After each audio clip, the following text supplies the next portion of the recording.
The views and opinions of the hosts and guests are their own and do not necessarily reflect the views of the management and staff of Guardian Radio.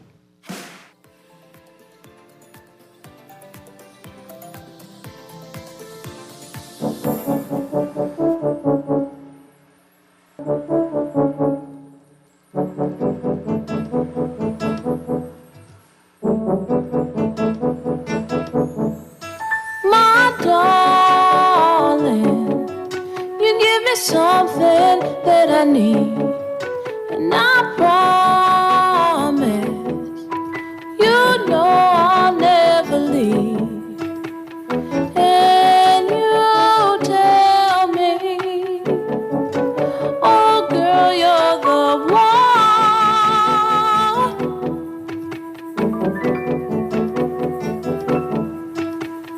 Tell me anything just to get what you want.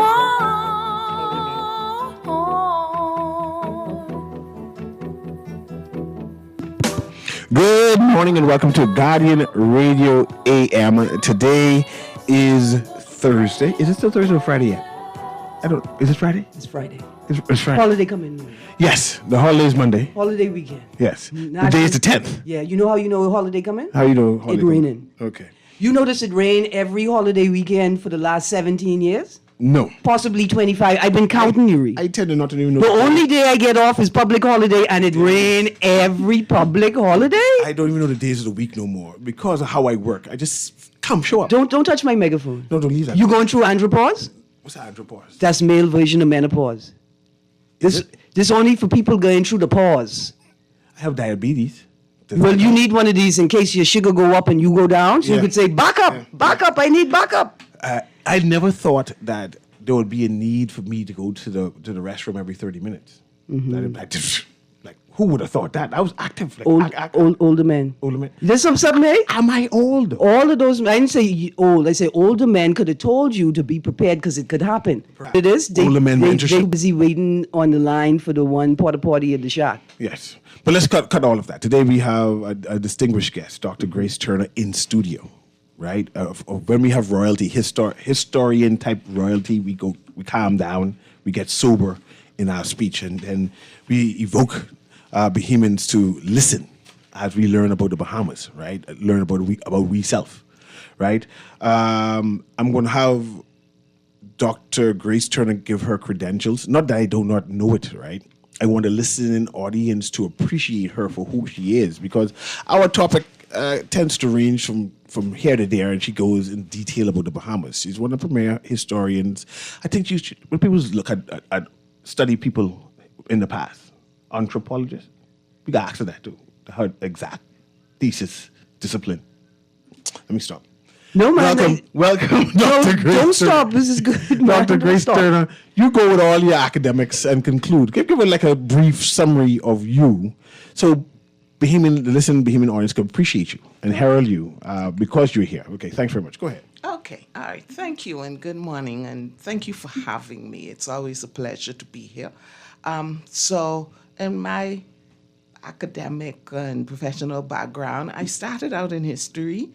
And I transitioned after the history into sociocultural anthropology. Anthropologists study people. The sociocultural ones would pretty much study living people. And I did that, and I came home and did a brief stint in teaching because I had a government scholarship and had to serve out my time in teaching. That was invaluable training as well.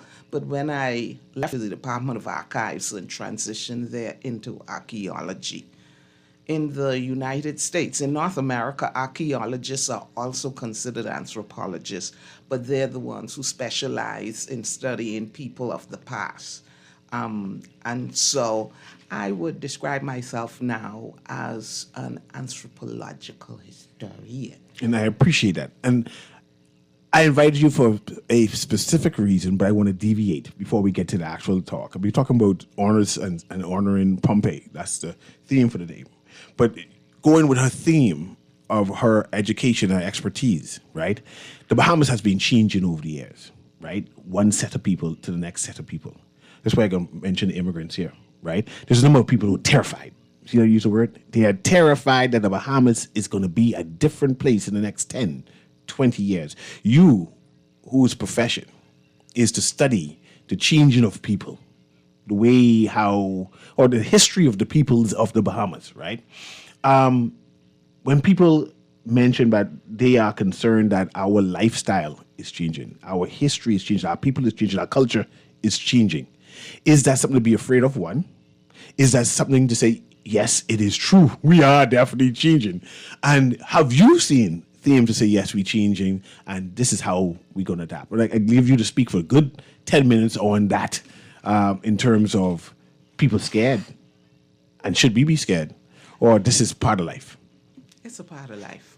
When I transitioned to study sociocultural anthropology, my time, and I didn't realize it then, but she was an icon for African Americans, Dr. Vera Green. And one of the things she said to me that impacted me intensely was that change is constant. The one thing in life that is constant is change. And you need to understand and appreciate how to manage the change, because it can be very scary. And yeah, I recognize and I see that people are very afraid now. They're very scared. But I'll tell you a story, because people in the past have had similar fears. So I just had some research to relocate a document that I had initially been shown like 30 years ago. And I remember the document because I recognize my great-grandfather's name on that document. His name was Claudius Minnis. That's not a very common name. I had to go and ask my grandmother at the time if her father was ever involved in the sponging industry, because I saw his name on a petition of local boat owners and sponge. This is 1888. This petition was to the governor, begging the governor at the time to please stop the foreigners who were coming in and getting involved in the sponging industry. And you know who those foreigners were? The Greeks? Yeah.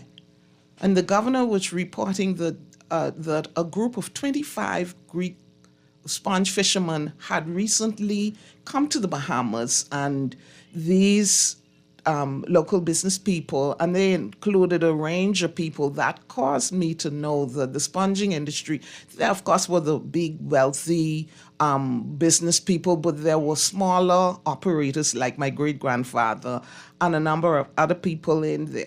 The governor in his report back to England was saying, he pretty much said that he thought the locals were overreacting and he felt that competition would do them well. Well, our sponging industry lasted for at least another 50 years after that. But when I spoke with my grandmother, who would have been born in 1904, she said by the time she was born, her father had had to sell his 3 sponge boats and go into something else because there was competition. And what the competition did was that for small sponge operators like he was, they couldn't compete. They didn't have the money and the resources. So yes, when you have change coming, there can be some negative impacts in there, and especially if you're in a group who feels as if you're being impacted negatively, it can be extremely scary. But change is a constant. And now today, the Greek Bahamian, well-established part of our community, and that aspect of their history is not well known or understood. But when they were coming in, they were not easily and readily accepted. And it's a similar kind of thing that we're facing today, but it's how you manage and how you deal with that change. At one point in time in our history, we had a movement of Caribbean people, right? Was there any tension when the Caribbean people said, man, we part of the West Indies, we are part of the British West Indies. We supposed to come here. This our country, not just your country. What type of tension was happening there? Okay, so again, this is late 1800s, more into the 1890s. So by the early 1890s, the British military had pulled out because the soldiers, they were black. Most of them were not Bahamian. They were from elsewhere in the Caribbean, African. Quite often they married Bahamian women and would have settled here. The police force was revitalized and reestablished, and the British colonial officials made a conscious decision because some of the tensions that were in our society at the time was between the very wealthy and the not so wealthy, and generally that difference was a culture. And there were quite often racial tensions between the groups. And there was a concern among these British officials that if they recruited policemen predominantly from the local community, if tensions like that arose, they were seriously concerned that the black policemen would sympathize with the local black community and not help us rigorously. So the decision was made to recruit black police officers, but from elsewhere in the Caribbean. And the earliest ones came predominantly from Barbados. And one of the first riots we had in the Bahamas was the local men against these, who they perceived as foreign policemen, because as policemen, they had a very regular salary. That salary allowed them to have a very middle-class lifestyle at a time when most black Bahamian men living over the hill didn't have a very comfortable lifestyle. And so there was competition for women, and these Barbadian men were winning out too often. And it boiled up to a point where a breakdown in Baytown. Okay, I'm going towards Pompey, and I'm continuing to a theme of riots and petitioning. I remember there was a hanging of some Duvalier brothers or some sort about a riot on, like there was, this is early 1900s or late 1800s. And I'm not sure the story about why these Duvalier brothers were punished. But back to protests and the Bahamas and the psyche. Do you know about that story? Because I might have just pulled it out of my hat and then all of a sudden you don't remember anything about what I talk about. I have heard of it, but I would need to go search of the details. So we have had a number of history of Bahamians fighting for freedom, justice, right? You mentioned there was tensions, and I mentioned earlier that we now have tensions about a lot of immigrants here into the Bahamas now. As an anthropologist, you study the change of people over the years inside the Bahamas, and a number of Bahamians are afraid that there'll be a riot in the future. I mean, like I said, they deathly afraid there'll be a riot in the future.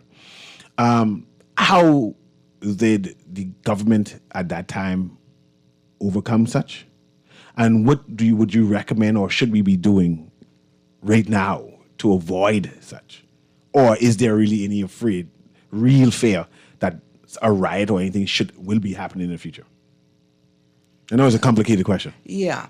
Well, so in dealing with an issue like that, because the whole issue over immigration, from how I understand it, really isn't against itself or any immigrants. It's being triggered and being driven by undocumented immigration. And from what I am understanding, to a lot of Bahamians, it seems as if this undocumented flow of immigrants is pretty much out of control. And that is contributing to a lot of the fear, because people feel as if they are losing control of their own country. You hear that in their responses, like, oh, they coming to take over. And you have to stop and analyze it, like, break it down. Like, Are they really taking over? What is really happening? And so again, it isn't an easy issue to deal with or an easy matter to resolve, but when you look at it and you understand it as when you filter out how are we dealing with undocumented immigration? What is the impact of undocumented immigration? What kinds of resolutions can we look at to deal with that? That those are some of the starting places, but these are all very sensitive and very deep issues that. So this is my personal opinion.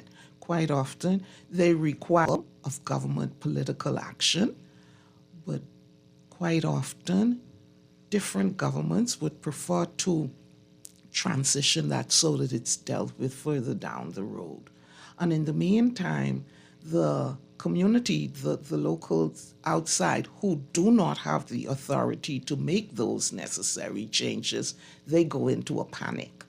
And if you don't manage those two competing things, you have a tinderbox. The slightest little thing can trigger something. And we have been at this point before. Like I told you, you can point to cases in the past, but we are approaching another one of those cases, those situations where the tension is so real, and people operate on their perceptions. You know, they say your perception is your reality. It may not be factual reality, but in your world, it is, and you're going to act on that.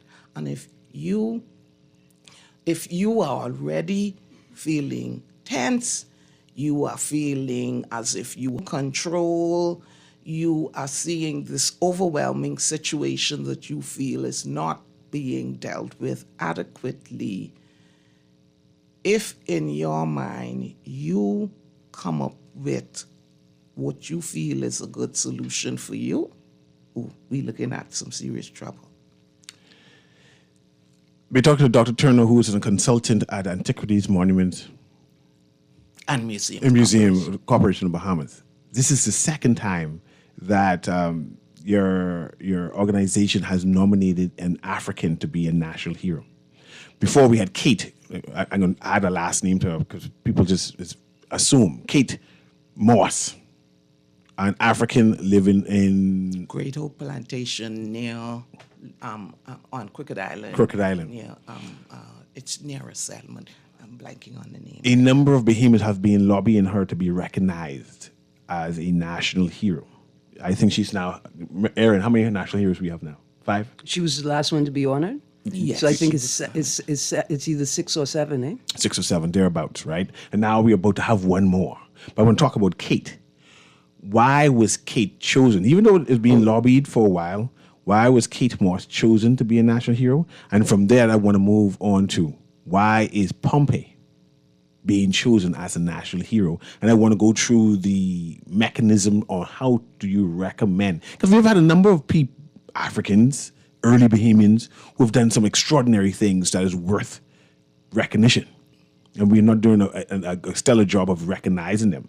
And your like I said, your organization has recognized 2, brought 2 from the past, bring them to the forefront, and giving them a narrative of, see, this us at our sublime, who deserve recognition and honor. Let's talk about Kate, and then we can talk about why we chose Pompey. Okay, so Kate would have been immortalized about 1828. Kate Moss lived at the Great Hope Plantation. Yeah, the remains of that plantation is just southwest of Landrail Point in Crooked Island. But her owners at the time were Henry and Helen Moss. Henry and Helen Moss were the largest slave owners in the Bahamas at the time. They had more than 800 slaves who would have been assigned on different islands. But the Mosses lived at Great Hope Plantation, and Kate was originally assigned to work around the kitchen. She plaited baskets, all the baskets that we sell to tourists as souvenirs now. All of them were originally utilitarian baskets you used around the plantation, and Kate's work was to do some of them. Kate would have been about 14 or 15 years old. And being a regular teenager, sometimes she would be a little slack in her work. Her owners were upset at her. She wasn't meeting her quota. And to punish her, they put her in the stocks in a storage building near the main house. And they ended up keeping her in the stocks for 2 weeks. And being in the stocks, her legs would be clamped down in these wooden frames. She was sitting on the ground. But even though she was restrained, they still wanted her to continue working. And so they would rub ice to keep her from falling asleep. Because she was being punished, they fed her only bread and water. And then in the 2-week period, at least 6 or 7 times, she was whipped. And she was usually whipped by an adult man. And you remember, Kate was a teenage girl. So very small frame, very different. And before this, she had worked in and around the kitchen. That was the easier work. When her punishment time was finished, instead of sending her back into the kitchen area, she was then assigned to work out in the fields. That was understood to be much more difficult, harder work if you were assigned to the fields.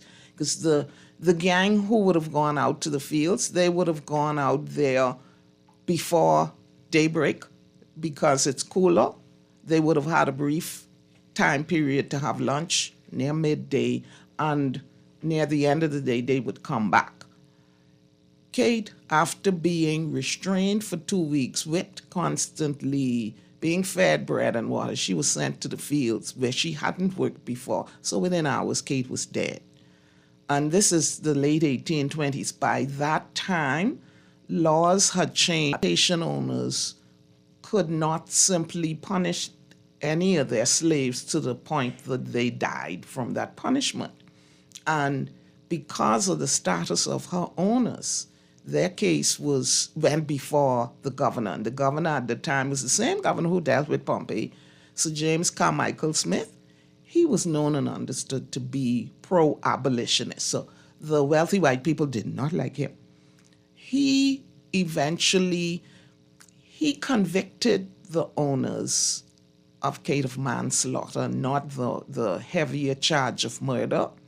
But that was huge, that these were the wealthiest people in the country, and you convicting them for killing a black girl. The attitude was like, but that only a slave. But he convicted them, so they were in the prison that's now the public library, and they also had to pay a fine. These were wealthy people, so the couple of shillings they had to pay was a drop in the bucket, but it was the symbolism of him having the unmitigated gall to do that to such high status people.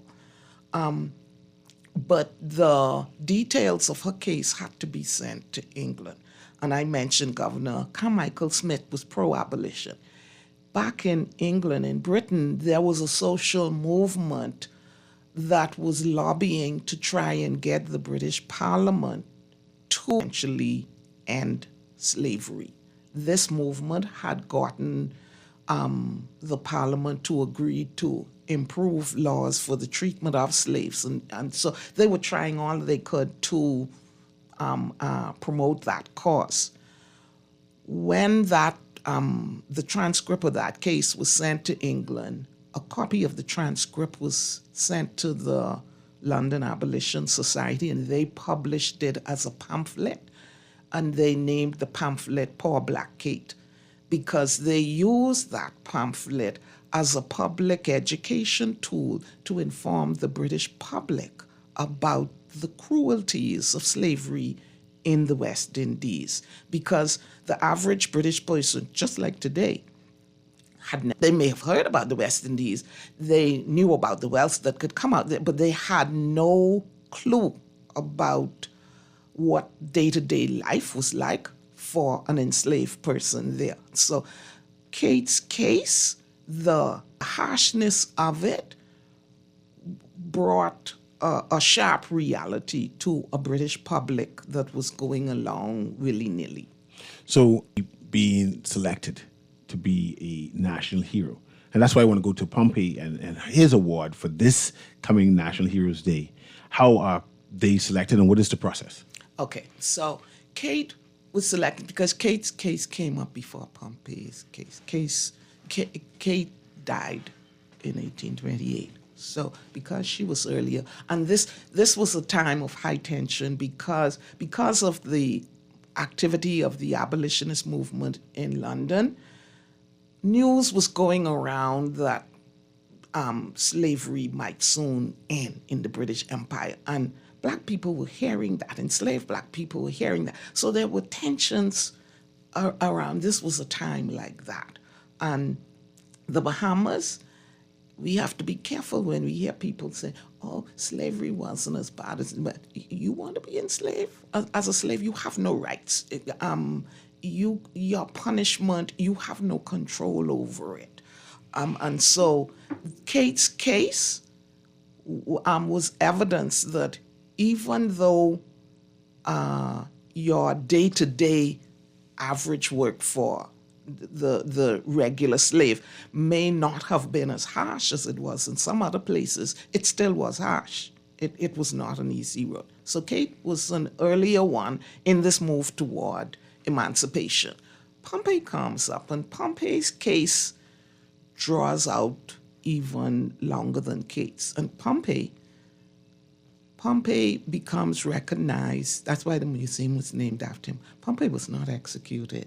Not all slaves being charged with rising up against their owner lived to tell the story. So Lord Rolle had inherited these 5 estates in Great Exuma from his father. And Pompey lived at Steventon. There was Ramses and Mount Thompson. Lord Rolle figured he wasn't making enough money. Plantations in the Bahamas were not making money by the 1820s. And he wanted them moved. You had to apply to the government for permission to move your slaves because there was a lot of shady business happening. He wanted them taken to Trinidad, but that request was denied. Lord Rolle nor his father ever lived here. Lord Rolle had a lawyer and a business agent who lived in Nassau, and he was politically well connected. He was on the governor's executive council. The executive council back then would be equivalent to the cabinet today. His agent came up with the idea that since you can't move them to Trinidad, let's move them to some different islands around in the Bahamas. And the first proposal was like 1829 to move some to Grand Bahama. They sent a contingent of West India Regiment soldiers, they're black soldiers, down there. But they gave these people, they gave them a little more than a week, more like 2 weeks to gather up their crops because enslaved people, the owners would allow them plots of land to grow food to support themselves.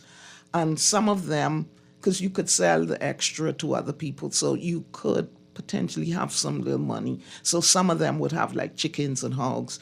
But if you're moving, you need to be able to harvest your crops, decide what you're going to do with the creatures you have, and that wasn't enough time. These protests, they managed to drag off 20 of them and take them to Grand Bahama.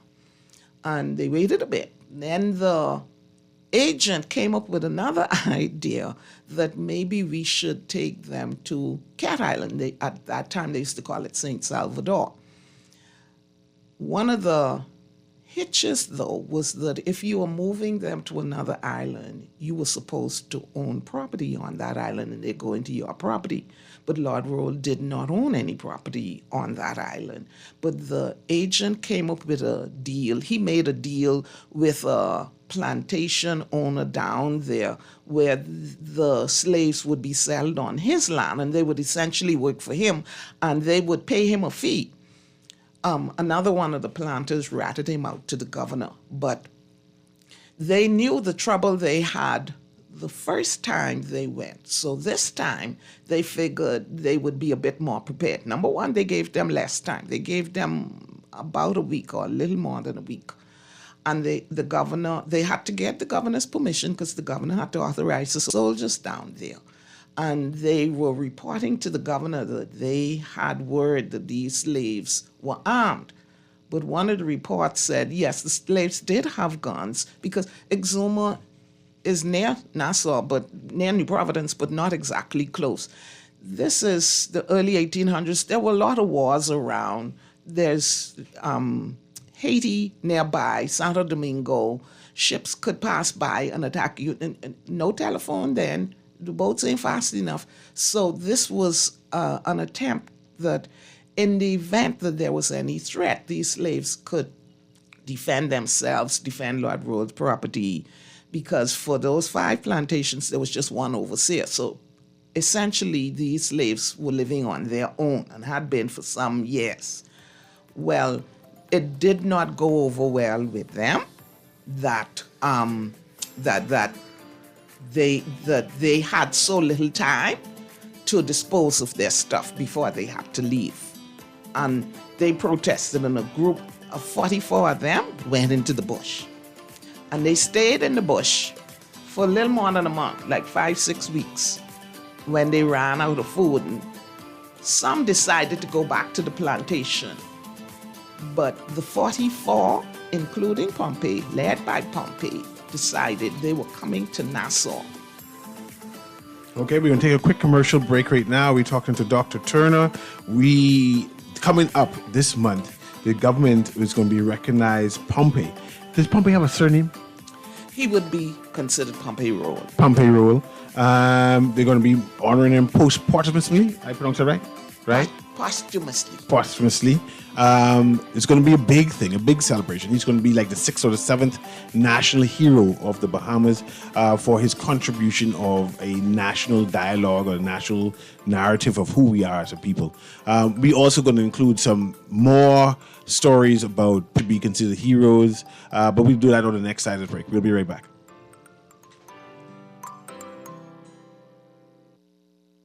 Just sign in and have a seat, please. They'll call you in for your x-ray shortly. That's why they call it a waiting room.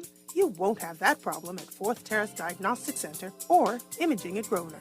We never schedule multiple appointments, so you'll be in and out in no time. And if your initial screening reveals a concern, our radiologist can conduct an alternative screening right then and there. Call 328-8157 to schedule an appointment at 4th Terrace Diagnostic Center or Imaging at Grosvenor today. Bigger, longer, wider. Saturdays are getting supersized on Guardian Radio, following the always heavy-hitting The Eye Opener at 9 a.m. Stay tuned for the full size, The Accredited from 10th year seniors at 11 a.m. Now for a full 2 hours. Then Tell to Stanya at 1 p.m. is now even longer at 90 minutes. The big, all-new season of Our Blue Bahamas from Breathe is now at 2:30 p.m. And the Happy Hour with Deandra Cartwright is smiling wide at its new time, 3 p.m.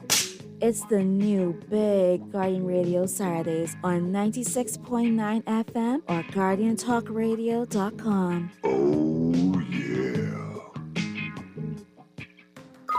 Are you searching for something new? Something exciting? Your dream job in paradise? Well, look no further. Royal Beach Club Paradise Island is hiring. Join a dynamic group of passionate hospitality professionals, craft unforgettable moments, and thrive in a vibrant, welcoming atmosphere. Play your part in shaping the future of our team while growing every day. Bring your energy, your passion, and your creativity to a workplace that's as dynamic and fun as you are. At Royal Beach Club Paradise Island, the opportunities don't just exist. They're limitless. So are you ready to find your perfect fit? Visit Royal Beach Club at paradiseisland.com/career today and step into a world of exciting possibilities. This October, let's come together for hope, support, and strength. It's the Sister Breast Cancer Support Group Dollar Day, happening Friday, October 17th from 7 a.m. to 10 a.m., right on the Nassau Guardian grounds, Carter Street. And the best part? With just $1, you can help make a difference in the fight against breast cancer. Every dollar counts toward awareness, education, and support for women battling this disease. Come out, drop $1, and stand with us for a cause that touches so many lives. Join us on Friday, October 17th from 7 a.m. to 10 a.m. and let's turn every dollar into hope. That's the Sister Breast Cancer Dollar Day, proudly sponsored by the Guardian Media Group, Star 106.5, and the Guardian Radio 96.9. You try to rest, roll with the best. For all your printing needs, there ain't no one better, no. For posters and banners, magazines and flyers, for window decals, greeting cards and newsletters. No job too big and there's no job too small.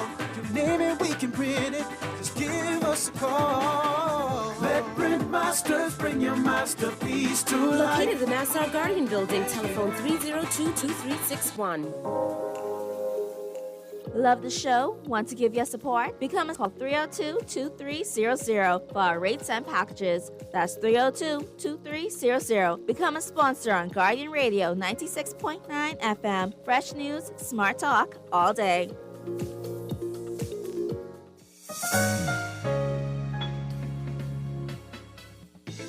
Don't wait for a storm to arrive. Stock up on hurricane supplies, make home repairs, purchase a generator, and more this hurricane season with a Fidelity personal loan. Make that move today. Call 356-7764. Fidelity, we're good for you.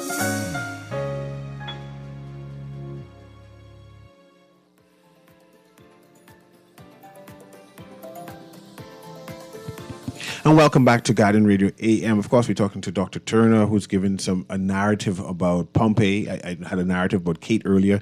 Pompey is being recognized posthumously. Posthumously. I love how you pronounce that, right? In fact, Dawn Cornish, who is the chairman of AMMC, director of AMMC, is actually receiving a award coming up on the celebrations. I'm kind of excited about that in recognition of Pompey and quotes role. But I want to have a narrative about protesting. Recently, we had a protest downtown Bay Street. Coming up, we're having a LB march, and there's going to be a church protest, Aaron. And some religious groups have made application to also be on that route. And I'm saying, well, my concept is, why have two opposing forces on the same route? Nothing wrong with opposing, nothing wrong with protesting, but why have two opposing forces on the same route? Here's what we know. It's unlikely that the Royal Bahamas Police Force would authorize two opposing groups to occupy the same space at the same time. Given the nature of the opposition and the issues on the table, it's unlikely that the authorities would allow that to happen. In July 2004, the Rosie O'Donnell Cruise protest, the Rainbow Alliance held a demonstration on the northwest corner of Rawson Square, right? And the police let us know right away, say, listen, we just need you to know we've authorized your presence, but because of the security risks involved, understand that if we have to shut it down, we will shut it down at a moment's notice, right? And so the police are very sensitive. They don't want to silence anybody, but the utmost consideration is public safety, right? And so it's unlikely the police would authorize the two occupy the same space. And since we're talking about homosexuality, it's unlikely that'll happen. And I'm not sure if the university would permit two opposing organizations to occupy even similar proximity, right? Because of what happened last year at the lecture at the College of the Bahamas. So if I could read from the article just very, very quickly, right? Because when I spoke about it, I said I didn't know exactly who the group was, but if it was our brothers Israel United in Christ, we know that there's a disciplined group of brethren. We call them that, of brothers. And I rely on that being paramount, them holding themselves to their principles. So here we go. Church group to protest over Pride Week March. Tensions are mounting ahead of tomorrow's Pride Week March as the church group plans a counter-protest on the same day at the University of the Bahamas, raising fears of confrontation.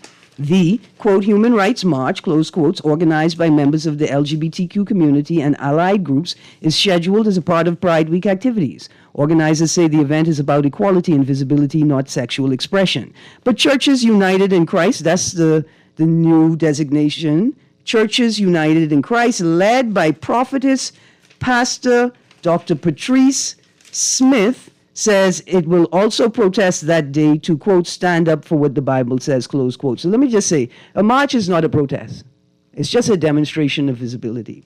Quote, I am not bashing anybody, close quote, she said. Quote, I just feel like the world needs to know the truth. It's time for the church to come out of the four walls. We've been silent too long. We've allowed so many things to pass, and now it's in our face. And so as the church, we have to stand up, we have to say something, we have to be present, close quotes. Her comments reflect the continued rift in the Bahamas, where expressions of LGBTQ visibility often trigger strong pushback from others. I just want to stick a pin there and say, I'm not quite sure what they are protesting. Because one thing we know, gay people are not silencing them, right? We could barely afford CHIP. Talk about silencing them. The second thing we know is that Dr. Prophetess Patrice occupies a quite large space in the public. She's a regular contributor on Beyond the Headline. So any suggestion that the church's voice is being silenced, or her voice in particular is being silenced, is rooted in possibly a misunderstanding of what's actually happening. Right? I'm not even going to suggest that she lying.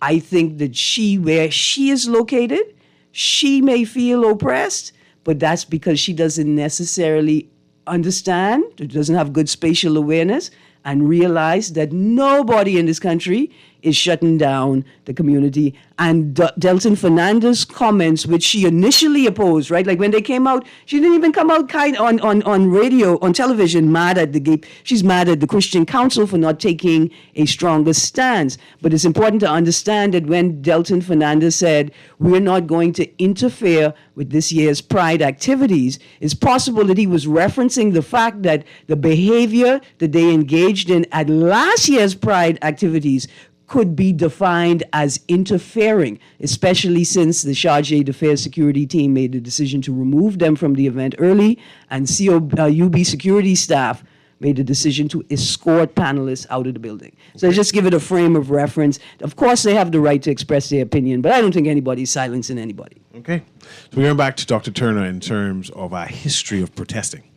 right? Kate protested by being defiant. Mm-hmm. Pompey protested by saying, I have rights. Mm-hmm.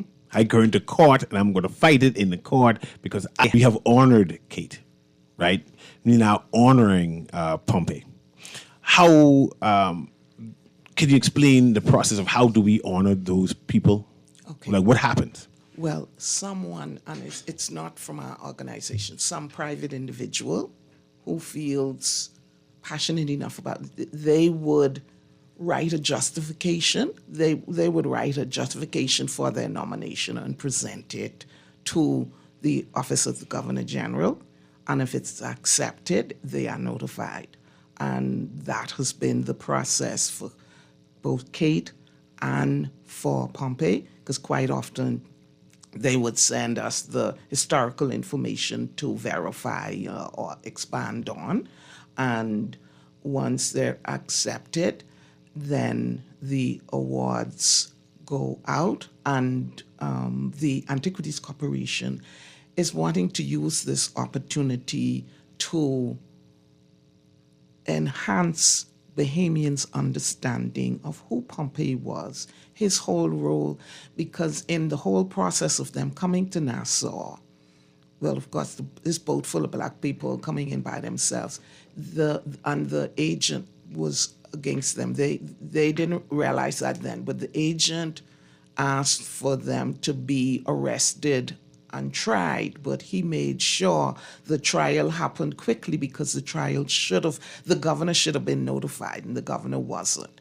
They were charged with stealing Lord Rolls' boat. And like I said to someone, how else do you expect to get from Exuma to Nassau? They didn't steal the boat. They made that boat. They used that. And to them, we come into Nassau, you need the boat. But that was the charge against them, and they're being runaways. And they were found guilty of those charges. And their sentence, Pompey and 4 other men, 5 men out of the 44 who were understood to be leaders were to get 50 lashes of the whip in the marketplace. The marketplace in 1830 was Vendu House, where Pompey Museum is now. So Pompey knows that place. The women, there were 8 women, and they called him a man boy, a teenage boy. They all got 39 lashes of the whip. They were held at the jail that's now the Nassau Public Library. But the governor was furious when he learned about it because one of the women was pregnant and 2 were nursing mothers. And at that point in time, pregnant women and nursing mothers were not supposed to be whipped. And the governor was also angry that, because he realized they were doing this behind his back. So he suspended the agent from the governor's council. He fired the police magistrate.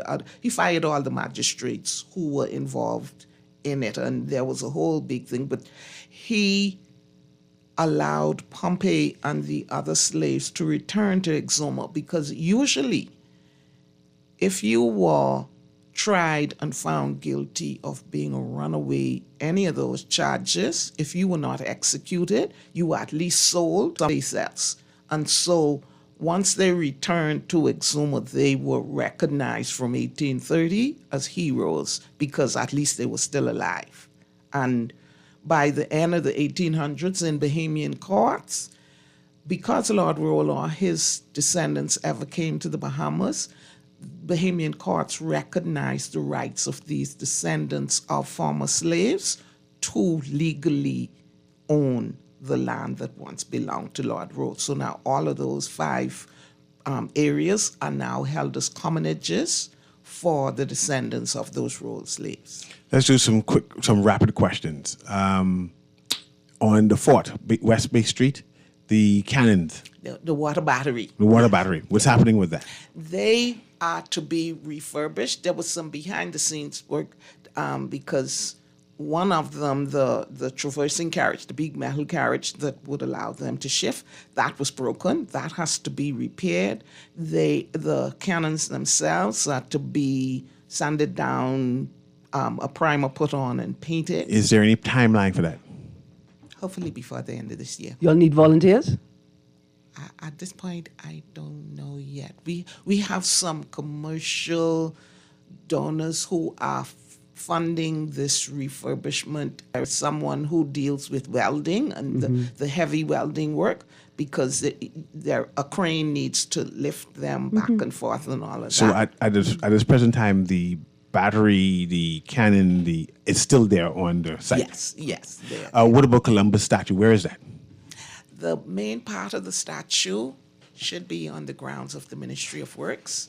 The remnants of his right arm and leg are at the headquarters of the Antiquities Corporation, but his sword is missing. The Awak Boons, where is that? They're in my office. In your office? Where's your office, and do you leave the door open? No. You know that's coming. I was going to go bury it. You know I was going to bury your bones. I mean, I'd volunteer in as well because I about to hit perimenopause. You don't need a crane. I could lift that battery. You get me angry enough, I could lift that. Thank you very much, Dr. Turner. I just would need to know when you're not in your office. No? And it's right on your desk, right? They well trained. They well trained, yes. They well trained. Pass by and say, I brought you lunch. No. Take them bones and bury it. This has been Guardian Radio AM with C.A. Newry. Thank you very much, Dr. Turner. Thank you very much, Aaron Green. When is the date of receiving the award for Monday afternoon. Where we gathering? Where we gathering? At Bahama. Any free food? Probably. They got seats in the parking lot? Probably. Is it open to the public? No, the ceremony is invitation only. Can I be your guest? I was given 3 invites. So you already get them out? Yeah. What if I tell you King Charles is my cousin and Richard III is my uncle? There you go. She's royalty. You got specialty? There you go. I can bring my own chair. There you go. Guardian Radio AM, have a wonderful day.